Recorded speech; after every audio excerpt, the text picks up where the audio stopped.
Today I'm going to show you how to follow the instructions on GitHub to make your own rubber ducky.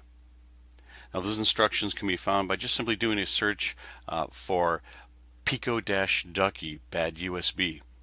Or you can go directly to GitHub at github.com/dbisu/pico-ducky. Here we have this project, and it's going to allow us to use the files contained here, plus also follow the instructions, download the necessary files, copy them to a microcontroller, and we can actually make our own rubber ducky. Okay, I'm not talking about what makes bath time a lot of fun, not talking about that kind of rubber ducky. What am I talking about? Well, a rubber ducky looks like any other USB flash drive. But when you insert the bad USB rubber ducky, the computer perceives it to be a human input device. Human input device being just simply something we use to get data into the computer, like a keyboard, a mouse, right? In this case, it's going to actually perceive it to be a keyboard. And it allows that keyboard to enter in a set of preset keystrokes, acting as if you are actually typing on the keyboard. Now, in theory, this would be a great tool for penetration testing for an ethical hacker, or it could be quite an effective tool for a bad actor for nefarious schemes. And you can purchase a pre-made rubber ducky or a bad USB for about $50, or you can build your own from a Raspberry Pi Pico. That's what we're going to do today. The Raspberry Pi Pico is just a low-cost microcontroller. Remember, a microcontroller are the brains of many electronic projects, home projects, prototypes, embedded systems. In our case, it's going to be the brains behind a knockoff rubber ducky bad USB. Now, again, this is important safety tip. So way back in the 80s and 90s, computers were isolated. They weren't, most of them weren't connected to networks in the 80s and early 90s.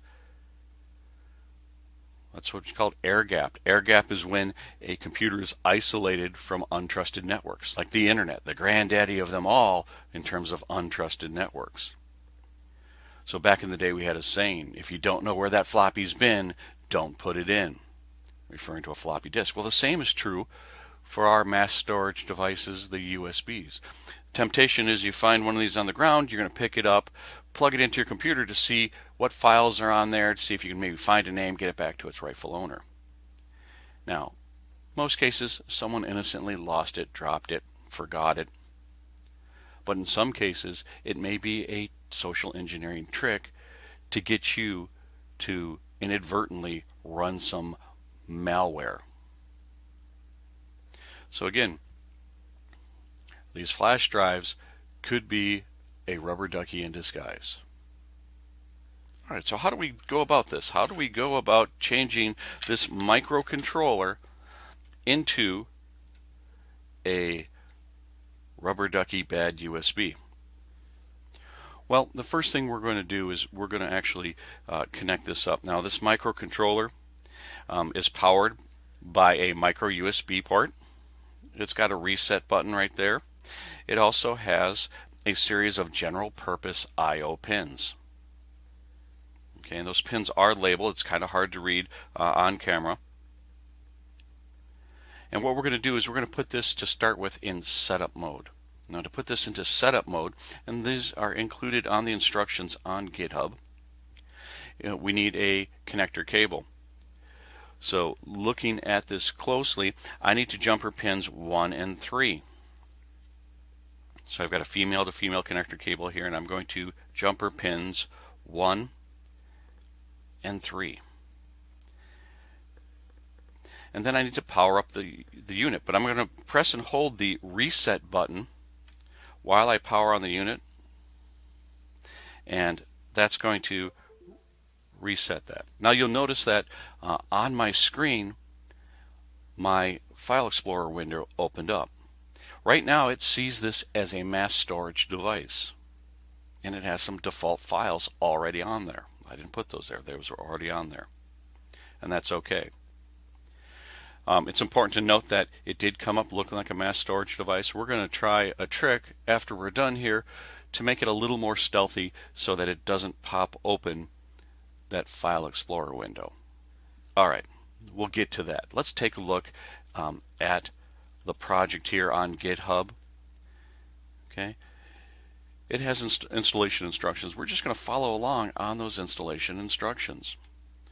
The first one, it tells us to download CircuitPython for the Raspberry Pi Pico.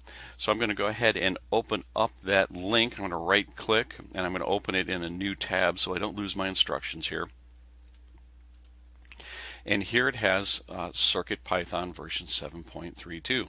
I'm going to go ahead and start that download.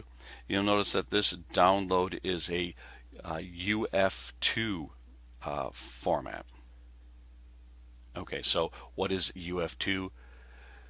UF2 is the USB flashing format. And we're going to basically copy this UFT file to the root of our Raspberry Pi Pico. And then it will actually flash the device and restart it. Okay, and it'll flash it with CircuitPython. All right, so I have my File Explorer here. I'm going to go ahead and open up File Explorer, and it should be in my downloads directory. So I'm going to go ahead, take a look at that downloads directory, and here is that file that we just downloaded. I'm going to go ahead and copy this, and I'm going to paste it to my Pico device. Notice that my Pico device is named RPI RP2. So I'm going to go ahead and right click and do a paste. Now what's going to happen here is it's going to copy this, and then this actual device will restart. So that window goes away and the window comes back up. And now it's loaded with CircuitPython. CircuitPython's a beginner-friendly open source version of Python for electronic devices like this microcontroller. It's a great way to learn how to code. So you'll notice that now it's changed the name of our device to CircuitPy, short for CircuitPython. That's it. We've got it loaded with CircuitPython. Go back to our instructions again here. And our instructions next tell us that we need to download this zip file and extract it to our computer because we're going to look for a specific folder. So let's go ahead and do that now. I'm going to actually right click on this. I'm going to open this again in a new tab so that I don't lose my instructions. And it specifically told us to get the 7.x bundle. So I'm going to go ahead and download that. Again, that's going to put that into our downloads folder. And it tells us to extract that because we're going to actually be looking for a specific directory. So I'm going to just go ahead and extract it to my downloads.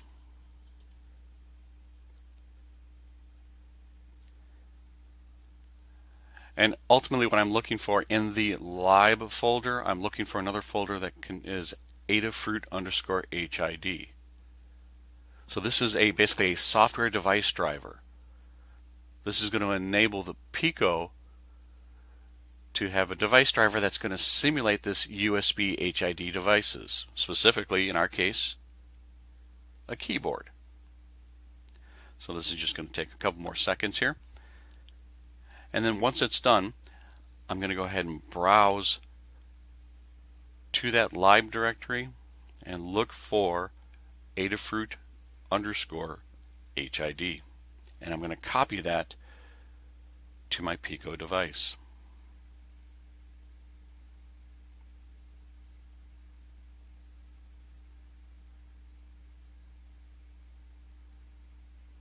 All right, there we have it. So I'm going to go to the lib directory, and I'm going to look for Adafruit underscore HID. I'm going to copy that directory, and I'm going to actually paste that to my CircuitPy under the lib directory. Now you'll see it already has one there. I'm going to overwrite this, so I'll go ahead and paste and say replace the files on destination. And just like that, I now have an updated version of the software device driver installed. The device is ready, but now it needs a payload, right? Those are those predefined keystrokes and macros, if you will, that it's going to follow and that it's going to run when you plug this device in. Now, we could create our own, but there are a lot of already pre-made payloads. Now remember, it is unethical and in most cases illegal to hack a target without permission. All right, we're going to do this on our own machine. Always practice ethical hacking. This is for educational purposes only. Now, with that warning out of the way, let's take a look at some of the code that's out there. Well, before we do that, I'm jumping in my head ahead just a little bit here. I do have to copy the code.py down, so I'm going to go ahead and click on this, open it in a new tab, and it actually has a code.py. This is code that it's going to run to tell it to kick off the payload script. So again, here it has the programming commands necessary to act as a keyboard, and I need to save that, so I'm going to do Control S to save it, and I'm going to save it to my CircuitPy as code.py, and I am going to replace it. There we go. Got a little ahead of myself, getting a little excited, get a little geeked out about this. So here we go. Let's find a script. So here's the script list, and again, ethical hacking, folks, because there are some really scary things that we could do with this, very evil things, right? For example, we could FTP, either bring down some malware to someone's computer or copy up files from their computer to an FTP site. Oh, there's pranks on there that we could do. And you'll notice they have them kind of separated here by what the target or who you're going to attack, what operating system. So they've got Windows 7, they've got Windows 10 and 11, and again, Wi-Fi stealer, run an executable, steal browser passwords. Here it claims to do that in 5 seconds. Start up a reverse shell that allows you to remotely connect to a host. Right? Some pretty scary stuff. Right?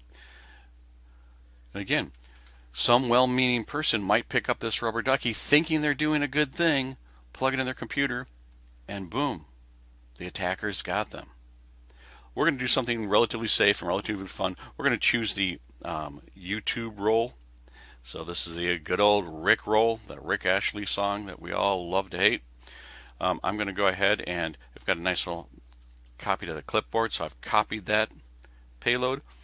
And I'm going to go ahead and save that to my Pico device. So first I'm going to go ahead and launch just a text editor, in this case Notepad. And I'm going to paste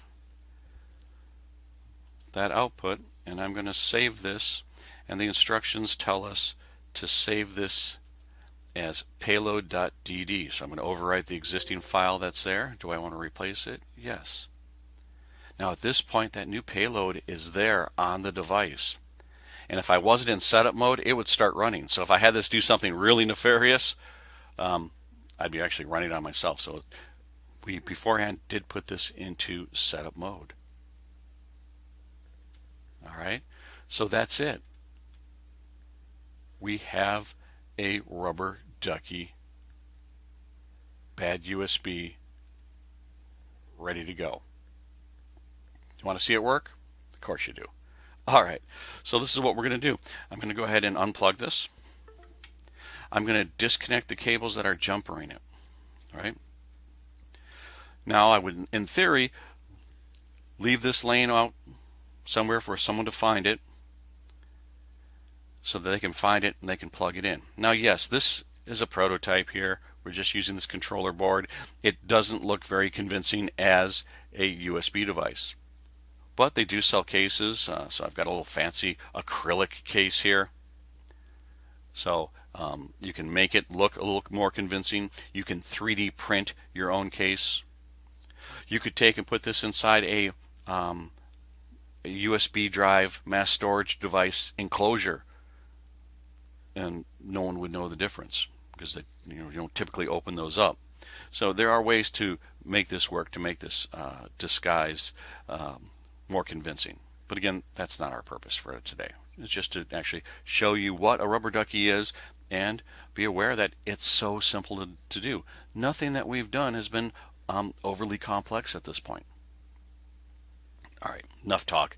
Let's see some more action. So I'm going to go ahead and I'm going to close out that, and I'm going to actually just plug this in. So pretending I'm going to move to a different machine. Now watch. It's going to go ahead and actually run some commands. There you see it opened up this as a USB device. It quick ran a command.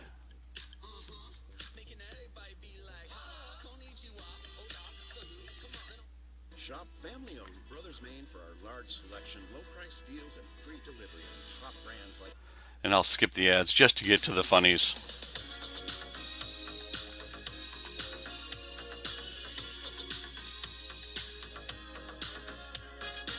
All right, so before we get copyright claim there, we'll stop it right there. So there you see it. All right, let's go ahead and do this again. I'm going to unplug it. I'm going to plug it back in.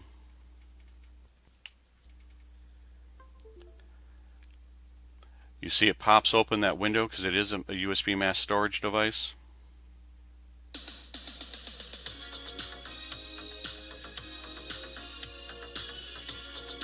All right, there you go. Now, we can make this a little bit more stealth. All right, so I'm going to go ahead, unplug it again. We're going to put this into setup mode, again, by jumpering.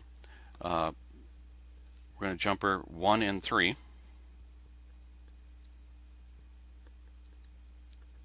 And this is an update that's been done to this project, which is kind of nice.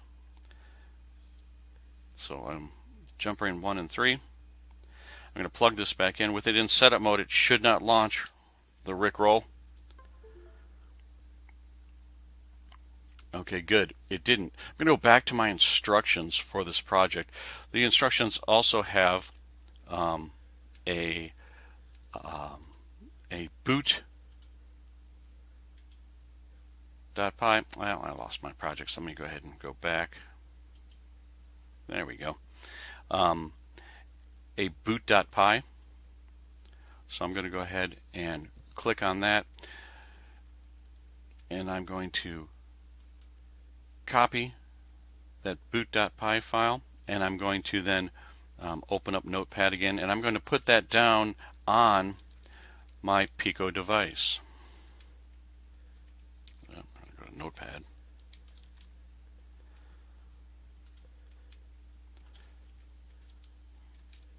And I'm going to save this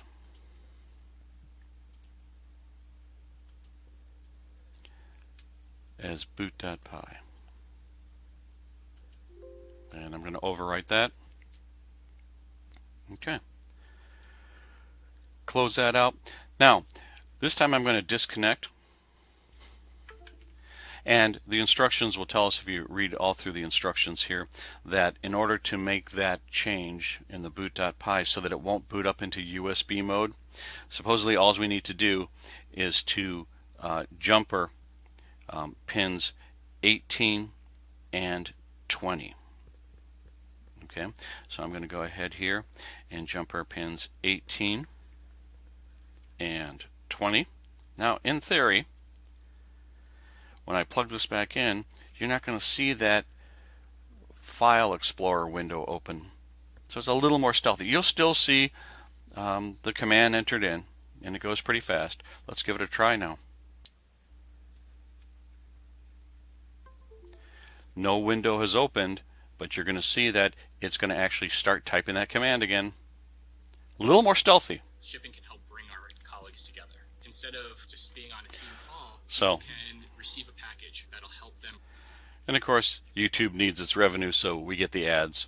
So that does interfere a little bit with the fun factor, the ads, but YouTube needs their money. All right, so there we have it.